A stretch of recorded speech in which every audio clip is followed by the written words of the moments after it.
Assalamualaikum warahmatullahi wabarakatuh. Apa kabar hari ini Soleh dan Solehah? Alhamdulillah, luar biasa, Allahu Akbar. Alhamdulillahirabbil alamin. Hari ini kita masih diberikan kesempatan untuk belajar pelajaran sejarah kebudayaan Islam. Hari ini kita akan mempelajari mengenai pembinaan masyarakat Madinah.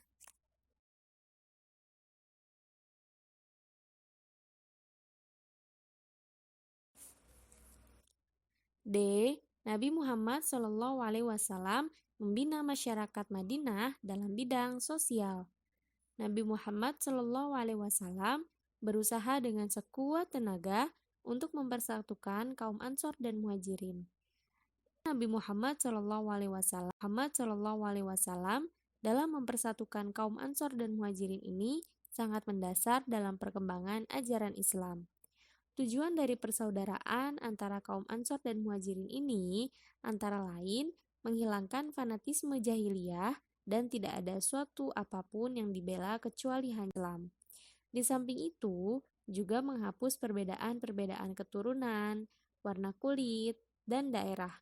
Seseorang tidak lebih unggul dan merasa rendah kecuali karena ketakwaannya. Dengan mempersaudarakan orang Ansor dan Muhajirin ini, telah mengikat suatu perjanjian yang sanggup menyingkirkan belenggu jahiliyah dan fanatisme kesukuan. Isi perjanjian antara kaum Ansor dan Muhajirin ini adalah sebagai berikut. 1. Mereka adalah umat yang satu di luar dari golongan yang lain. 2. Muhajirin harus saling bekerja sama dalam menerima dan membayar tebusan. Sesama orang mukmin harus saling menebus orang yang ditawan dengan cara yang ma'ruf dan adil. 3. Kaum Ansor harus menebus tawanan mereka sendiri dan setiap golongan orang mukmin harus menebus tawanan dengan ma'ruf dan adil. 4. Orang-orang mukmin tidak boleh meninggalkan seseorang yang menanggung beban hidup di antara mereka. 5. Orang-orang mukmin yang bertakwa harus melawan orang yang berbuat zolim, jahat, dan merusakan di antara mereka. Secara bersama-sama, mereka harus melawan orang yang seperti itu, sekalipun dia itu anak seorang di antara mereka sendiri.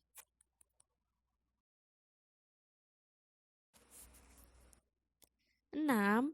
Seorang mukmin tidak boleh membunuh orang mukmin lainnya karena membela orang kafir. 7. Seorang mukmin tidak boleh membantu orang kafir dengan mengabaikan mukmin lainnya. 8. Jaminan Allah adalah 1. Orang yang lemah di antara mereka berhak mendapat perlindungan. 9. Jika orang Yahudi mengikuti kita, maka mereka berhak mendapat pertolongan, persamaan hak, dan tidak boleh dizolimi ataupun ditelantarkan. 10. Perdamaian yang dikukuhkan orang-orang mukmin harus 1. Seorang mukmin tidak boleh mengadakan perjanjian perdamaian sendiri dengan selain mukmin dalam peperangan fi sabilillah. Itulah isi dari piagam antara kaum Ansor dan Muhajirin yang diberikan oleh Nabi Muhammad SAW. Nabi Muhammad SAW membina masyarakat Madinah dalam bidang ekonomi. Sebelum datangnya Islam ke Madinah, keadaan perekonomian masyarakat Madinah sejak lama telah dikuasai oleh orang-orang Yahudi. Keadaan tersebut memunculkan persaingan dengan bangsa Arab, yaitu suku Aus dan suku Khazraj. Bahkan, orang-orang Yahudi yang membuatkan senjata untuk dipergunakan dalam peperangan antara suku Aus dan suku Khazraj. Suku Aus dan Khazraj bersatu lagi dan tidak ada pertikaian setelah mereka memeluk agama Islam. Keduanya sudah disatukan kembali oleh Islam. Maka mereka mulai menata ekonomi yang dulu sempat dikuasainya. Demikian juga dengan permusuhan di antara mereka sudah terkikis habis oleh persaudaraan dalam Islam. Suku Aus dan Khazraj sudah dipersatukan menjadi golongan Ansor. Setelah menata kehidupan secara normal, Nabi Muhammad SAW juga membuat undang-undang yang mengatur pemerintahan dan negara Madinah yang rakyatnya terdiri dari kaum muslimin dan yang bukan muslimin, yaitu bangsa Yahudi dan bangsa Arab Madinah yang belum masuk Islam.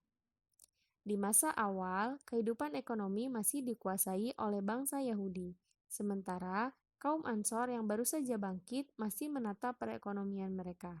Di saat yang bersamaan, mereka juga menanggung kehidupan kaum Muhajirin.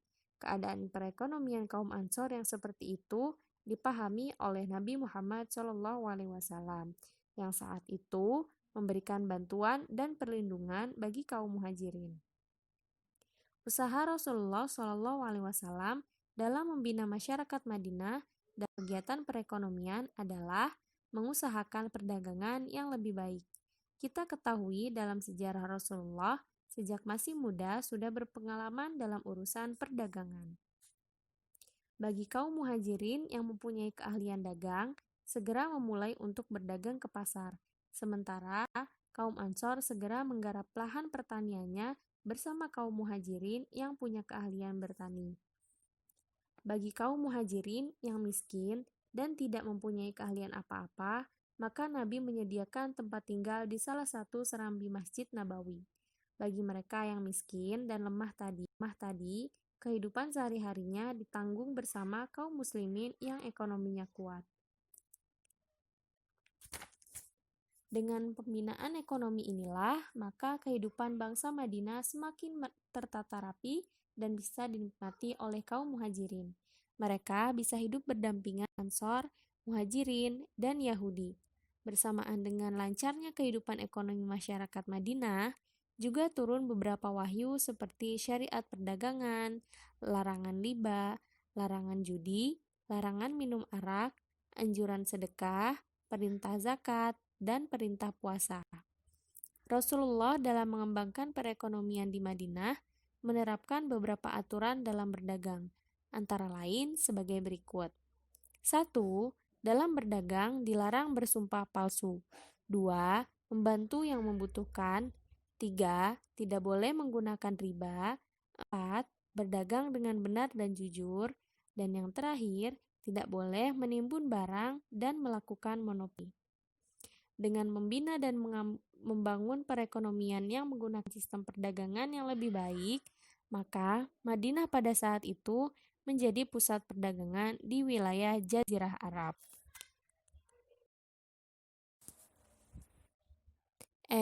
Nabi Muhammad SAW membina masyarakat Madinah dalam bidang pertahanan.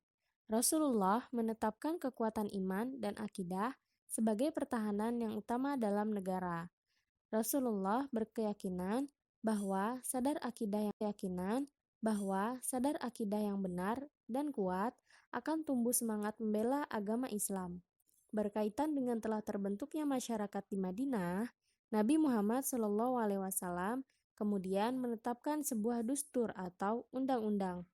Undang-undang ini terkenal dengan sebutan Madinah.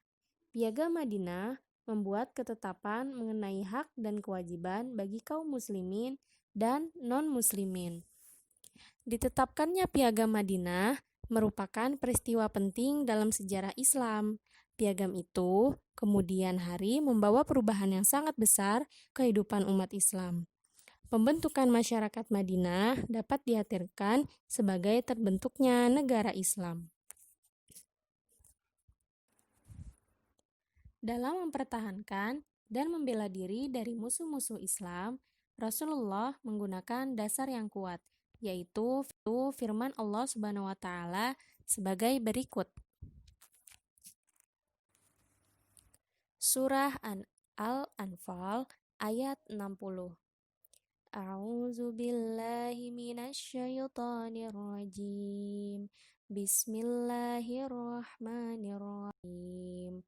Wa'iddu lahum mastata'tum min quwwatin wa min ribatil khayli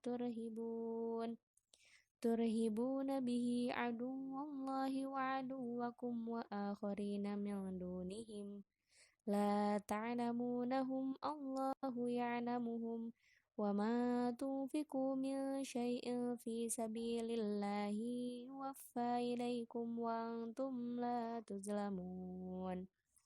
Artinya, dan persiapkanlah dengan segala kemampuan untuk menghadapi mereka dengan kekuatan yang kamu miliki dan dari pasukan berkuda yang dapat menggetarkan musuh Allah, musuhmu, dan orang-orang selain mereka yang kamu tidak mengetahuinya, tetapi Allah mengetahuinya. Apa saja yang kamu infakkan di jalan Allah, niscaya akan dibalas dengan cukup kepadamu dan kamu tidak akan dizalimi. Quran Surat Al-Anfal ayat 60. Dan yang kedua, Surah Al-Hajj ayat 39. A'udzu billahi minasyaitonir rajim. Uzina lilladzina yuqataluna biannahum zulimu wa innallaha ala nasrihim laqadir. Yang artinya, diizinkan berperang kepada orang-orang yang diperangi, karena sesungguhnya mereka dizolimi, dan sungguh Allah Maha Kuasa menolong segala itu. Quran Surat Al-Hajj. Nah, itu tadi adalah pembinaan masyarakat Madinah. Semoga bisa dimengerti. Terima kasih. Wassalamualaikum warahmatullahi wabarakatuh.